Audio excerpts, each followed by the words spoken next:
Saudações, alvinegras! Esse é o podcast Irmandade Corintiana número 377. Eu sou o Guilherme, eu tô aqui com a Ana, com o Gibson e com o Dudu na segunda-feira, né, meus amigos? Segunda-feira pesada aqui pra gente, começando os trabalhos. Podia ser mais animada a segunda, mas segunda já é chata por si só. Depois de ontem ainda, tá um pouco mais monótona.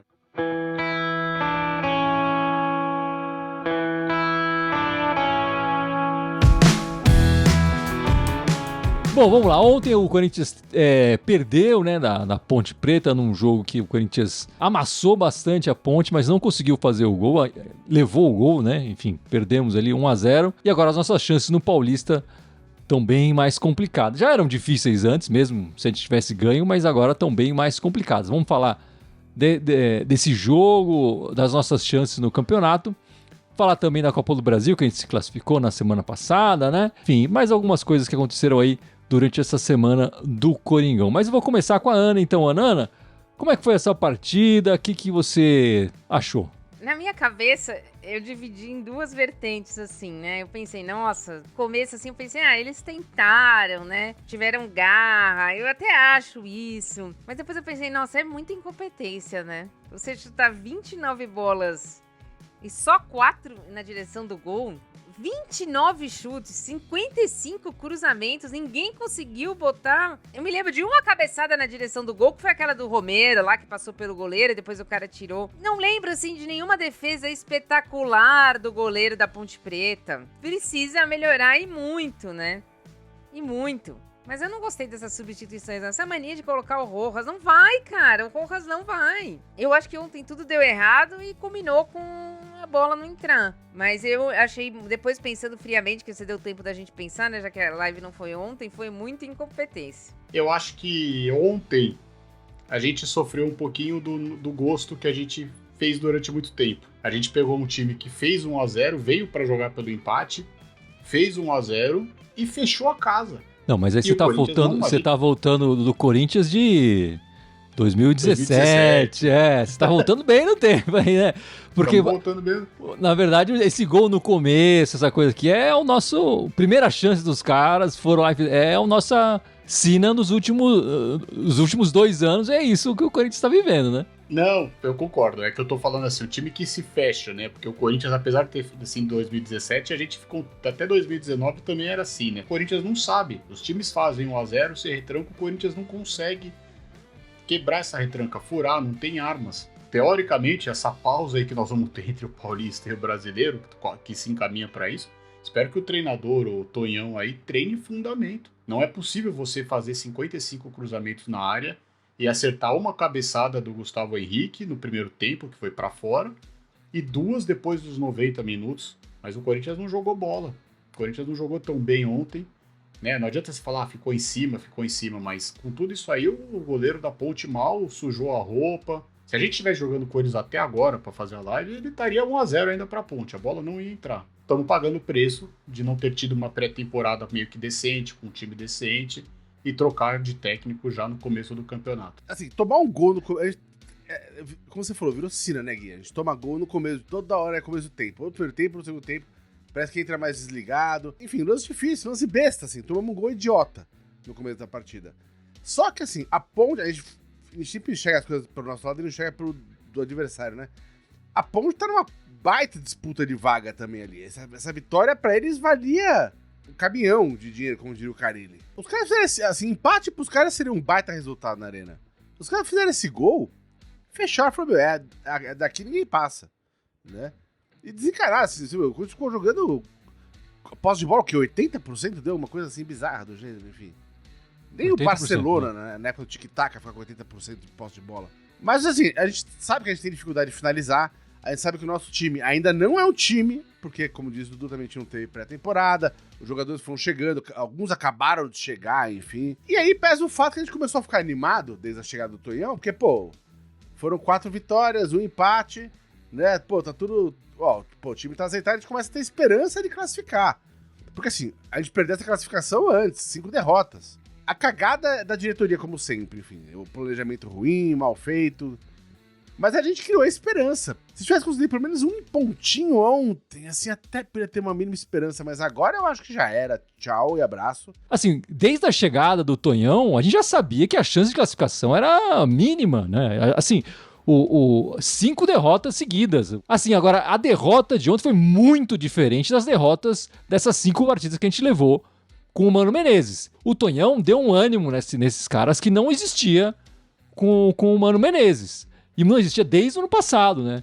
Mas ele tem muito mais elenco também, Gui. Não foi que ele deu o ânimo. Não, mas, ele falou, ele deu um beijo e todo mundo falou, joguem. Tem vários problemas de elenco que já tinham, inclusive, no ano passado, e que o Mano vai usar essa desculpa a carreira inteira dele. Ele, não, mas os caras não chegaram e tal. Mas ele, o time não tinha ânimo. O Mano Menezes sabia que esses jogadores estavam ali pra chegar, e ele podia ter segurado um pouco mais esse time. Então, a gente falou aqui, Gibson, o Mano armou errado em várias partidas, o Corinthians não tinha nenhum ânimo. Você mesmo falava, dá uma desgraça, não dá vontade de ver esse time. Ontem o time saiu aplaudido pela torcida, pelo menos.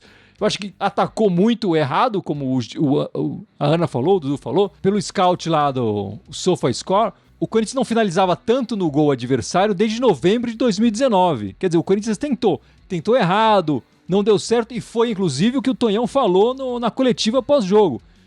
A gente tem que ver a qualidade desses cruzamentos, a gente tem que ver a qualidade dessas finalizações, a gente precisa trabalhar melhor para eles fazerem melhores opções, sendo que ele não teve tempo. Enfim, eu espero que a partir de agora, com esse tempo livre, possivelmente até entre um campeonato e outro, ele consiga trazer mais qualidade ofensiva para esse time, mais interação ofensiva para esse time. O que eu quero chegar assim foi uma derrota diferente. E eu tô vendo vocês um pouco desanimados. O São Paulista para mim já era mesmo. Se o Corinthians tivesse classificado por acaso e ainda assim conseguir classificar, vai ser um milagre de qualquer forma. Eu já não estava contando muito com isso. E eu acho que eu queria ver desempenho em campo, eu queria ver vontade. E isso a gente está vendo. O Tonhão conseguiu fazer isso. Vamos ver se ele consegue manter isso também enfim, até o final do ano, né? Que esse é o desafio. Olhando para as chances de classificação no Paulista, né? A campanha do Corinthians no Paulista é ridícula, né? 10 jogos, 6 derrotas, 3 vitórias, 1 empate. Pela matemática, o Corinthians ainda tem 16% de chance. Tá muito complicado, mas já estava muito complicado, né? Não, mas agora ficou quase impossível, né? Antes estava complicado, agora fudeu, né? 16%... Se fosse minha chance de sobreviver numa cirurgia, eu preferia não fazer. No caso, o Corinthians não tem essa opção, né? Ele tem que jogar essas partidas, tem que disputar. Ele vai jogar, eu digo assim, mas eu não tô botando o ânimo de que, assim, se pintar uma vaga vai ser legal pra caralho. Mas, pra mim, como você falou, já desencanei, esse campeonato pra mim já era. A gente perdeu isso lá nas 5 derrotas seguidas com o Mano. Agora eu só quero ver o time jogar melhor. Agora vamos azeitar isso aí. Vamos transformar esse catadão que chegou numa equipe que já tá melhorando, a gente percebe já que o time já joga melhor, mas precisa jogar mais, enfim, ter mais treinamento, vai ter agora uma semaninha, enfim. Eu acho que ao contrário de vocês ali, eu sempre acreditei que ia dar certo, mas ontem pra mim foi um pouco de banho de água fria. Eu realmente acho que agora é quase impossível, não é impossível, você falou 16% aí, mas é quase impossível. Nós temos que pensar que a vaga da Copa do Brasil vem pelo Campeonato Paulista, né? De novo, nós vamos ter que ir bem no Campeonato Brasileiro ou ficar dependendo dos outros, né? Era um campeonato acessível pra gente chegar numa final, numa semifinal, né? Nós vamos ficar 2, 3 semanas vendo os rivais disputando um título e nós fora. Pra mim é muito triste isso. Ai, tudo bem, nós vamos treinar. Eu falo, vai a merda que nós vamos treinar. Mas temos que encarar a realidade, é isso que vai acontecer daqui 2 semanas. Não tem muito o que falar, né? É um erro que aconteceu. Acho que muito culpa aí do processo dessa transição, da transição entre diretorias, né? Tem que chegar e ganhar as 2 partidas, pelo menos terminar o campeonato com honra aí, e não importa o que aconteça, vindo ou não a classificação. Enfim, mudando de campeonato e falando da competição que o Gibson mais gosta, o Corinthians jogou na semana... quinta-feira, né? O jogo foi quinta-feira, né? Contra o Cianorte, ganhou de 3-0 e está classificado para a próxima fase da Copa do Brasil. O Corinthians podia até empatar, né? Já com poucos minutos, já Wesley marcou 1, depois os outros 2 foram do Romero. E como é que você viu essa partida, Gibson, e o que você tá esperando aí nessa Copa do Brasil? Que tédio, eu nunca espero nada na Copa do Brasil. Entendeu? Eu espero que ela acabe logo. Jogar com o Cianorte, velho, pô, é melhor fazer um amistoso aí com o 15 de Piracicaba, dá mais jogo, velho. Né? Mas não dá dinheiro, Gibson. A Copa do Brasil começa a ter algum jogo interessante na quarta de final. Antes disso, geralmente é farofa. Assim, fez mais que obrigação na minha visão. O Corinthians já teve dificuldades, né, Dudu? O Corinthians não é... Essas primeiras rodadas da Copa do Brasil nos últimos anos têm sido complicadas. Esse aí foi suave, né? É verdade, a gente já sofreu com o próprio Cianorte e a gente já sabe que na segunda fase nós vamos enfrentar ou o Olaria ou o São Bernardo, que se enfrentam agora quarta-feira, né? E aí a gente já perdeu pro São Bernardo, né, no campeonato desse ano, se eu não me engano, do ano passado também, né? Mas é um jogo só também a segunda fase, não importa quem vier, sorteio se vai ser ou no Rio ou em São Bernardo ou na Neoquímica Arena, e o empate é pênalti. Então vamos esperar para ver quem que a gente enfrenta, mas que fique mais ligado, porque já teve time grande aí que caiu nessa primeira fase. Eu achei uma das poucas vezes que o Corinthians transformou o jogo chato, que realmente o Gibson tem razão, o jogo foi chato, mas o jogo foi chato porque o Corinthians transformou em jogo chato. Primeiro abriu 2-0, né, depois 3-0, e aí começou parecendo ritmo de treino. Esse é o correto, né? Não é que nem quando nós jogamos, lembra quando nós jogamos contra o Globo, contra o Brusque, e tudo isso foi pros pênaltis, né? E o jogo tinha sido chato. Retrô, desculpa. Que o jogo tinha sido chato da mesma maneira, mas não. Essa vez foi muito interessante o começo, abriu 2-0 e depois fez um ritmo de treino. Eu não tenho nada contra a Copa do Brasil, eu fico contente cada vez que o Corinthians passa porque é mais dinheiro. Então eu espero que pegue, sei lá, o Olaria e a gente consiga ganhar o próximo jogo aí e passar para a próxima fase. Eu acho a Copa do Brasil um campeonato divertido, acho que é importante os clubes grandes. Eu preferia que o Corinthians estivesse disputando a Libertadores e entrar só depois, né? Mas enfim, é importante quando tem essas oportunidades de o clube grande ir para outros estados e tal. A gente viu o que aconteceu lá, como o Corinthians foi recebido no Paraná, enfim, o Cássio viajou junto com a equipe, o quanto de foto que ele tirou ali com os torcedores e tal. Eu lembro de tempos anteriores, enfim, quando a gente era menor, a pré-temporada, os clubes viajavam, faziam amistoso, e como era legal ver a cidade que nunca recebeu o time receber, enfim, era muito gostoso ver isso. A Copa do Brasil ainda tem um pouco esse sentimento. Eu ainda gosto da Copa do Brasil, e eu acho que o Corinthians fez o que tinha que fazer, mas não fazia isso há alguns anos na Copa do Brasil desse jeito. É muita grana que tem na Copa do Brasil, a cada fase o Corinthians vai ganhar mais dinheiro, e enfim, se chegar na final, mais ainda. Então é uma competição importante para o Corinthians continuar vivo. Você ia falar alguma coisa, Ana? Eu ainda acho que a gente deu sorte, né? Porque nós jogamos num campo ainda... Não vou dizer que é bom porque eu não estava lá, mas parecia bom pela internet, pela televisão, né? Porque você vendo os outros jogos de alguns times grandes, e isso tem que tomar cuidado, né? Eu também acho muito legal, assim como você, que joga em várias equipes, mas tem que ser cuidado para que o jogo aconteça num lugar que seja possível jogar futebol. Mas isso é uma coisa que a gente trouxe até na Conmebol, também na Libertadores, né?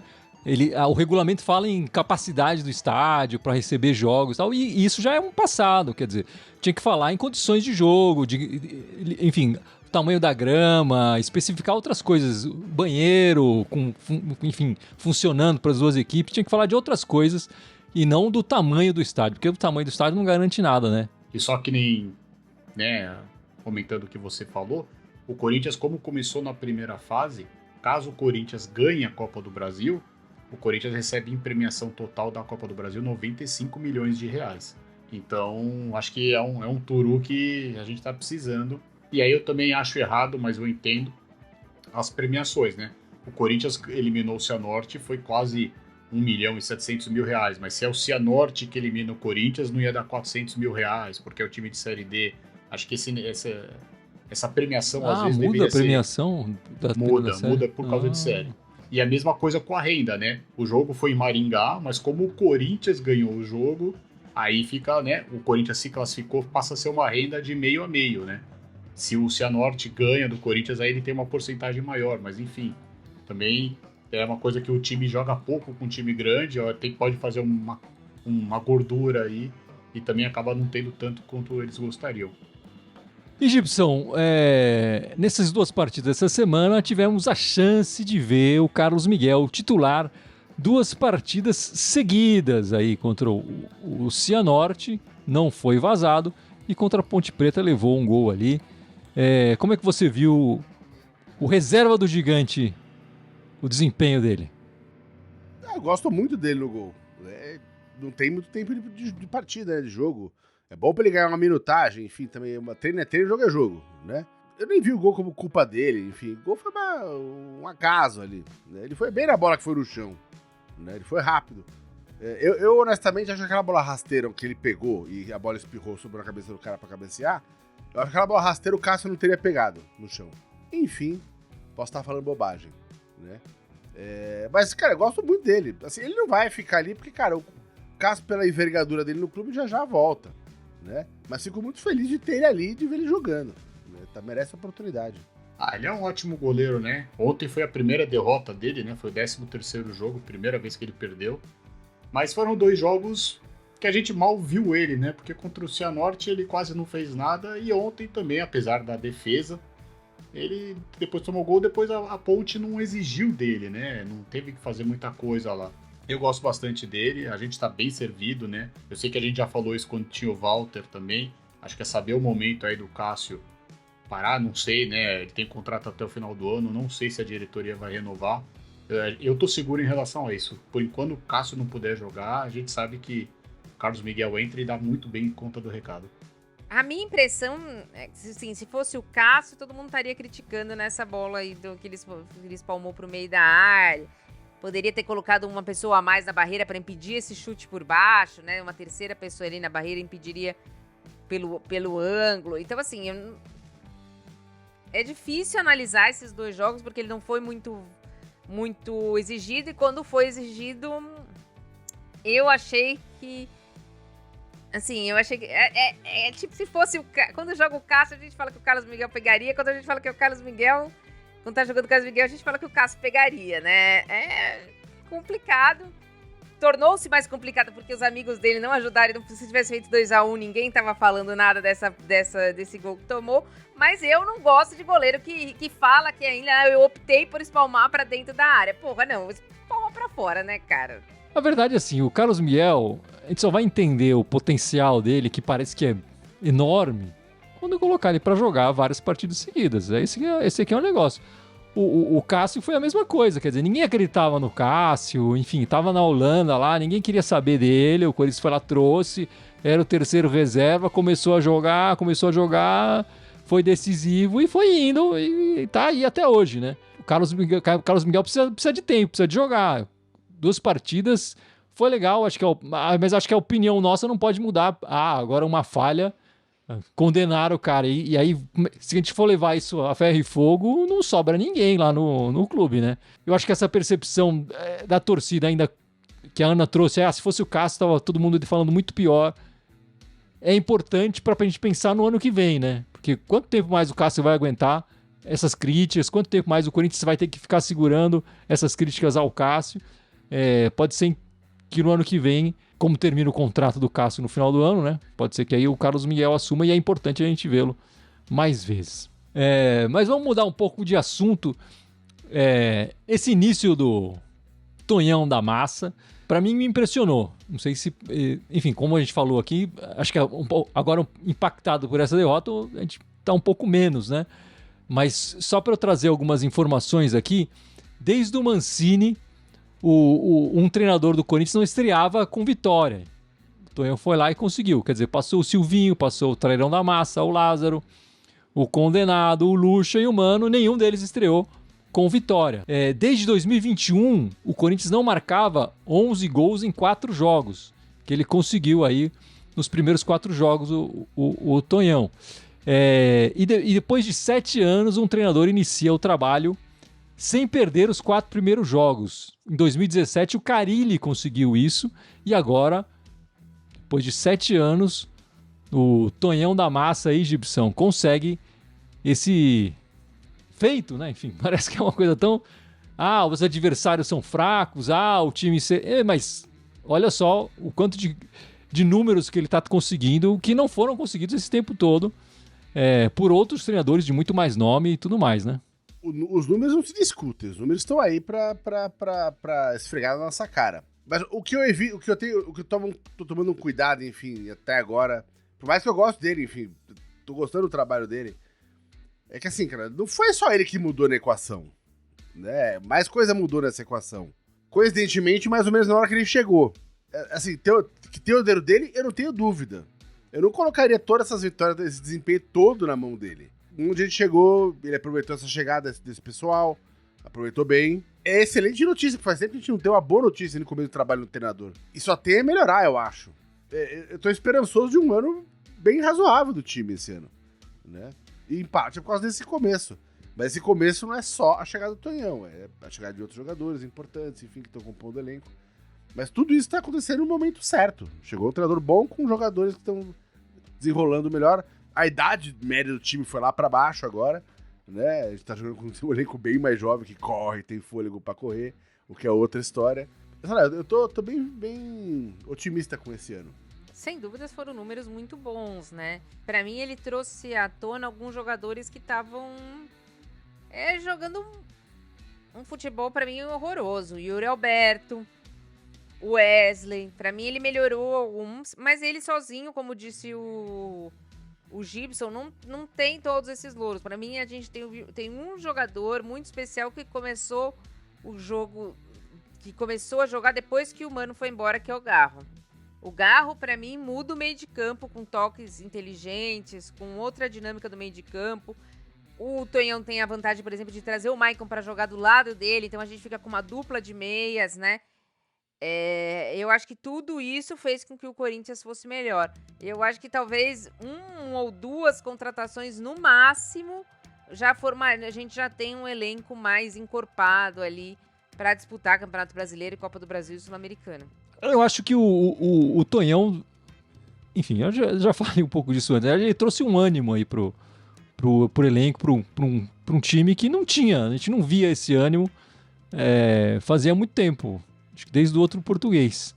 Ele conseguiu trazer isso, até mais do que mudanças táticas, e aí eu até incluo outros jogadores. Eu acho que enfim, nós aqui, a gente era muito a favor do Mano, a gente queria que continuasse e tal. Acho que a gente também estava muito traumatizado pelos excesso de mudanças e mudanças ruins que aconteceram no ano passado. Esse ano a mudança foi importante pro Corinthians mostrar alguma coisa a mais. E, enfim, eu só espero que ele continue assim, que isso não seja só um início bom e que depois esse trabalho acabe ficando na mesmice, né? Eu acho que muito também, eu não sei se vocês concordam comigo, mas eu acho que muito do ânimo dos jogadores que a gente viu mudar, porque eu não via esse ânimo no Mano. Eu gosto dele como treinador, não tô criticando ele, mas eu achava que ele tava meio desanimado no Corinthians. Não sei se pela mudança que ele não era o preferido do Augusto, não sei se porque prometeram alguma coisa pra ele de elenco e não veio. Não sei se porque também ele já sabia que ele tinha pra ganhar a multa tão falada dele, e falou, tanto faz se eu ficar aqui e vou fazer um bom trabalho ou não. Mas eu acho que o Antônio Oliveira, que eu não conhecia, assim, sabia que era treinador do Cuiabá, mas não conhecia assim a fundo, vem com uma gana de tentar crescer o próprio nome, que o Mano não tinha.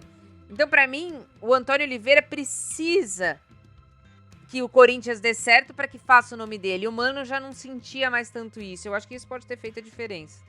Não, concordo com você, Ana. Concordo com você. Agora, um jogador que se destaca, aí, sem dúvida nenhuma, nesse ano, é o paraguaio. Mas é claro que eu não estou falando do Rojas, né, Ana? Estou falando do Romero, que chega agora aos 51 gols com a camisa do Corinthians. Ele está em 5º lugar na tiralia do século XXI. Como é que você está vendo aí o Romerito? Ele começou bem, já fez, 4, 5 gols aí esse ano. 5 gols, Eu gosto mais dele centralizado atualmente do que na ponta, porque eu acho que na ponta ele não... Eu acho que nós temos opções melhores na ponta. Para mim, o Wesley e o Mosquito rendem mais na ponta do que ele. Talvez jogar um pouco mais centralizado no lugar do Yuri. ou quando Deus quiser voltar o Pedro Raul, não sei, né? Ele tem sido importante, ele é um jogador de elenco importante. Ele foi importante no final do ano, foi importante nesse começo de ano, que quando tava tudo numa lamaceira só, ele tava só ele ali marcando gol. Mesmo ano passado, que a gente brincou que ele começou a jogar no final do ano, mas você viu que ele não é um jogador que deu problema, ele ficava na dele, não ficava extracampo causando tudo, tinha que jogar 5 minutos, jogava 5 minutos, tem que sair. E aí foi conquistando seu espaço, não tem mais aquele físico que tinha, né, 7 anos atrás, que foi importante pra gente, 6 anos atrás, mas é bom que ele tá podendo agregar e ajudar, né? Olha, eu sou fã do Paraguai, o cara eu curto muito, acho ele uma figura, né? É um cara que já tinha uma identificação com a torcida, agora voltou e tá de novo caindo nas graças da torcida. Isso sempre vale ouro no time, né, cara? Quando tem a torcida começa a jogar junto com o cara, né? Por mim, podia manter esse esquema com 3 aí na frente, né, que o Tonhão tá fazendo. Só que, mano, deixa o Yuri no banco lá descansando quietinho, de boa, né? Deixa ele lá de férias, né? Dá umas férias pro garotão, ele tá cansado, tem 22, 23 anos. Deixa o Romero resolver o negócio aí no meio, cara. O Romero vai resolver muito mais que ele. Prefiro o Romerito ali no meio. Romerito! Melhor que só se tiver 2, só se tiver o irmão dele. E, Gibson, como eu falei, o Romero chegou em a marca de 51 gols, né? No século XXI, ele é o 5º artilheiro do Coringão. Você sabe quem é o primeiro? Primeiro? No século? É. Ele sabe bem quem é. Eu chutaria o Jô. Acertou, Gibson. Oh, beleza. O Jô tem 65 gols.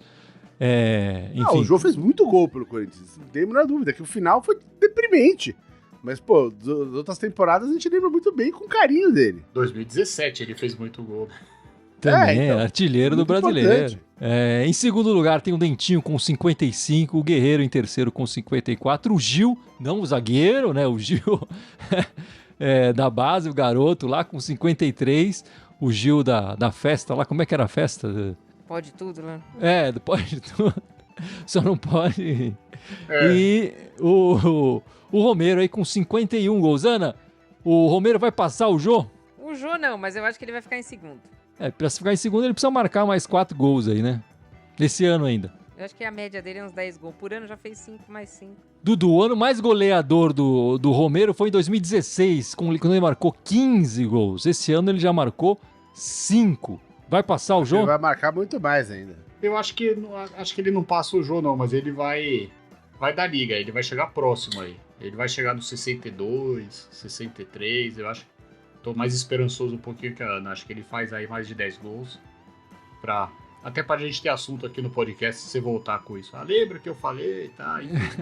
Mas acho que ele chega lá no 62, 63 gols, enfim. O Gibson deve estar mais otimista. O Romero vai passar o Jô esse ano ainda, não vai, Gil? Vai sobrar ainda. O Romerão vai meter hat-trick esse ano, pode aguardar aí. Ainda mais se tem jogo contra o Vasco esse ano, é capaz dele fazer hat-trick mesmo. Eu queria, antes da gente falar do próximo jogo do Corinthians contra o Santo André, eu queria trazer um assunto fora do Corinthians pra gente falar rapidamente. Que foi a bomba que jogaram no ônibus do Fortaleza na quarta-feira passada, né, na Copa do Nordeste. Foi depois da partida, na volta do jogo. O Fortaleza estava com um ônibus que não tinha, inclusive, identificação de que era o ônibus da torcida, dos jogadores, então eles estavam preparados, sabiam qual era o ônibus, sabiam o horário que ia passar. O ônibus estava com escolta. Exatamente. E jogaram, não prenderam ninguém ainda, ninguém sabe quem foi, ninguém viu. 6 jogadores feridos, foi feio o negócio, podia ter sido muito pior. E eu acho um absurdo que os clubes no Brasil inteiro não tenham se unido e feito em conjunto alguma coisa, alguma iniciativa, alguma coisa que não seja só um minuto de silêncio ou enfim, uma nota ali na internet, que eles não tenham tomado uma atitude um pouco mais drástica de começar a aprovar, por exemplo, eliminação, né, do clube quando acontecer esse tipo de situação. Mas o que a gente vai esperar se aconteceu aquele negócio do Santos, que poderia ter machucado bastante o Cássio, se um rojão tivesse caído na cabeça dele. A punição foi o quê? 4 jogos? Nem lembro exatamente, mas uma punição ridícula. A gente vê batalhas campais todo ano de torcida. Isso não é torcedor. Isso é bandido travestido de torcedor. Porque não há ninguém no mundo que pode achar que eu vou jogar uma bomba dentro de um ônibus e não vai acontecer nada. Isso é gente que gostaria de machucar os jogadores. E o futebol não é justificativa para isso. Isso é gente que é de má índole. E enquanto não tivermos punição severa para todos os clubes, não interessando o poder que eles têm dentro do campeonato, isso vai acontecer todo ano. Há 3 anos atrás nós estamos falando do ônibus do Bahia, hoje nós estamos falando do ônibus do Fortaleza, daqui um tempo nós vamos falar de outro ônibus e nada acontece. A minha questão é a seguinte, vamos supor, os caras vão lá e dão uma punição, sei lá, de tantos jogos pro outro time, ou então elimina o outro time do campeonato.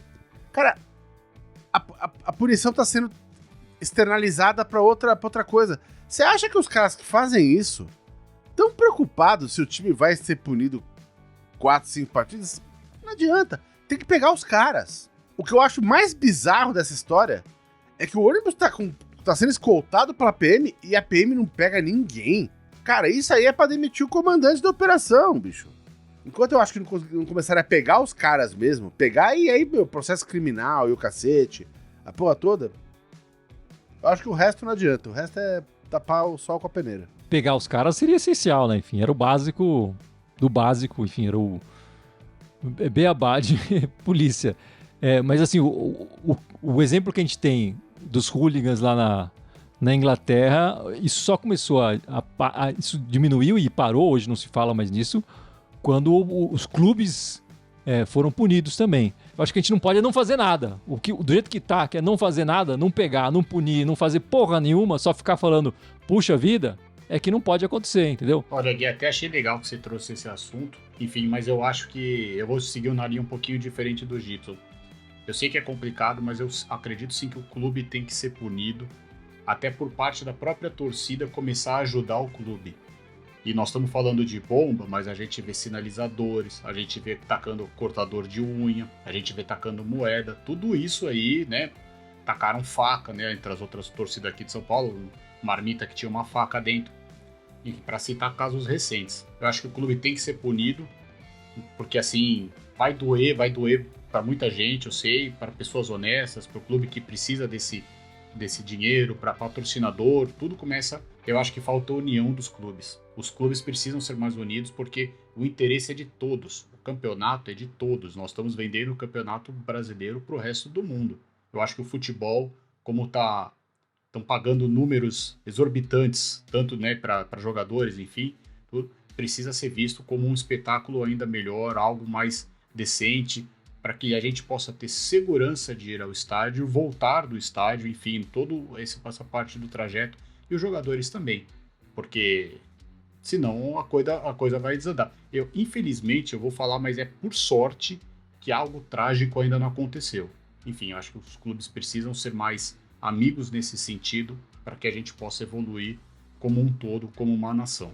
Bom, mudando aqui e voltando a falar do Coringão, o próximo jogo é contra o Santo André no sábado, 4 da tarde, na Neoquímica Arena. O Santo André hoje é o pior time do campeonato, com apenas 5 pontos ganhos. Como é que você está? O que você está esperando dessa partida, Ana? Uma vitória. Eu continuo achando que o time evoluiu. Tem que lutar até o final. Eu sei que tá difícil, mas eu espero que o Corinthians ganhe e vou torcer contra o resto. Esse jogo aí é pra ganhar, pelo amor de Deus, né? O Corinthians tem que fazer o dele agora, independente se vai conseguir classificação, não vai conseguir classificação, enfim. Que aí tá mais complicado, mas, cara, tem que fazer esses 6 pontinhos que faltam aí, até pra ficar deixar o campeonato terminar o campeonato com uma impressão melhor, sabe? Assim, falar, pô, você pegar não foi tão ruim assim o campeonato, né? Então eles começam por esse jogo aí, 3 pontinhos. 3 pontos, espero. Não espero muito menos que isso. E se possível, né, um saldinho de gols aí, 2-3-0, que o time vai pegando mais confiança. Mas também, se não ganhar do último colocado do Campeonato Paulista, vai ser complicado. Eu acho que além da vitória, eu espero que o Corinthians tenha um desempenho bom. Acho que já está no momento que a gente precisa começar a cobrar também. Enfim, teve um momento que a gente falou, não, vamos ganhar, não importa o desempenho. Eu acho que nesse jogo, contra o pior time do campeonato, a gente tem que cobrar desempenho. O que aconteceu contra o Cianorte, por exemplo. O Corinthians foi pra frente, acabou com o jogo rapidamente e depois cozinhou ali e é o que eu espero nesse jogo. Contra o Santo André, vai pra cima, vamos tentar fazer resultado, vai ser na frente da nossa torcida, provavelmente o último jogo do Paulista na frente da torcida, é ir pra cima mesmo.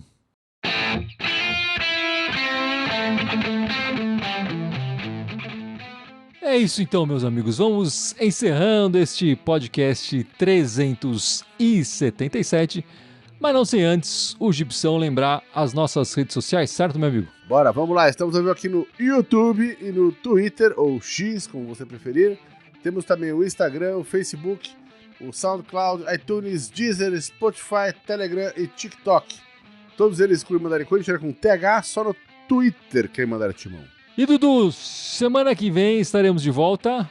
Do domingão, horário tradicional nosso, 7 da noite, para falar dessa partida aí contra o Santo André e trazendo notícias aí do nosso adversário da Copa do Brasil.